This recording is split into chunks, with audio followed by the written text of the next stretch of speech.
हुकूमत बजट में आवाम को रिलीफ देने का दावा कर रही है और अब मीडिया रिपोर्ट्स के मुताबिक हुकूमत आइंदा बजट में तनख्वाहदार तबके को टैक्स की सूरत में रिलीफ देने जा रही है। वफाकी हुकूमत की जानिब से आइंदा माली साल 2025-26 के वफाकी बजट में तनख्वाहदार मुलाजमीन को रिलीफ देने के लिए काबिल टैक्स आमदन की हद 6 लाख रुपये सालाना से बढ़ाने का इम्कान है, जबकि टैक्स स्लैब्स भी तब्दील किए जाने की तवक्को है। तनख्वाहदार तबके को रिलीफ देने के लिए तजावीज़ की मंजूरी IMF से मशरूत होगी। दूसरी जानिब भारी पेंशन लेने वाले पेंशनर्स पर भी 5% से 20% तक टैक्स की तजवीज़ का जायज़ा लिया जा रहा है।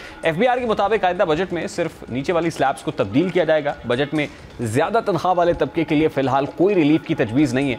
हुकाम का कहना है कि आइंदा माली साल के बजट में तनख्वाहदार तबके को रिलीफ देने के लिए 3 तजावीज़ ज़ेर गौर है, जिनमें पहले स्लैब में माहाना 50,000 से ज़ायद तनख्वाह लेने वालों के लिए सालाना आमदन की शरह बढ़ाए जाने का इम्कान है और काबिल टैक्स आमदन की हद 6 लाख से बढ़ाकर 8 लाख रुपये सालाना तक किए जाने की तजवीज़ है। अलबत्ता हतमी फैसला मुशावरत के बाद होगा। इसी तरह इनकम टैक्स रिटर्न फॉर्म सादा और आसान बनाया जाएगा और टैक्स स्लैब्स में तब्दीली की जाएगी। बजट में 6 लाख से 12 लाख रुपए सालाना आमदन के स्लैब में रिलीफ भी दिए जाने का इम्कान है।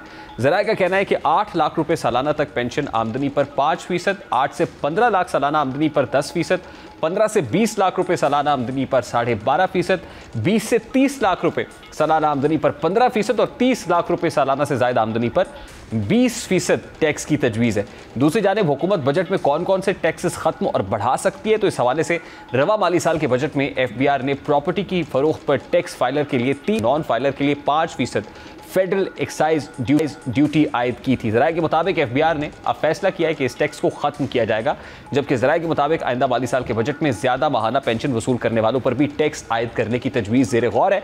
इसके अलावा पेट्रोल पर चलने वाली गाड़ियों पर पहले से आयद भारी टैक्स और ड्यूटी को भी मजीद बढ़ाने का इम्कान है। अलबत्ता इलेक्ट्रिक गाड़ियों पर मजीद टैक्स कम करने की तजवीज़ सामने आ रही है, जबकि पेट्रोल पर फी लीटर 5 रुपये कार्बन लेवी आयद करने की तजवीज़ भी ज़ेर गौर है। पाकिस्तान टैक्स के उसूल में पीछे ही रहा है, टैक्स रेवेन्यू शॉर्टफॉल का सामना करना पड़ता है और मुमकिन तौर पर इस बजट में फिर जो काबिल टैक्स आमदन है टैक्सेस को बढ़ा के, रादर देन कि वो टैक्स नेट को एक्सपैंड करे, टैक्सेस को बढ़ा के वो रेवेन्यू शॉर्टफॉल को कवर करने की कोशिश दिखाई दे रही है।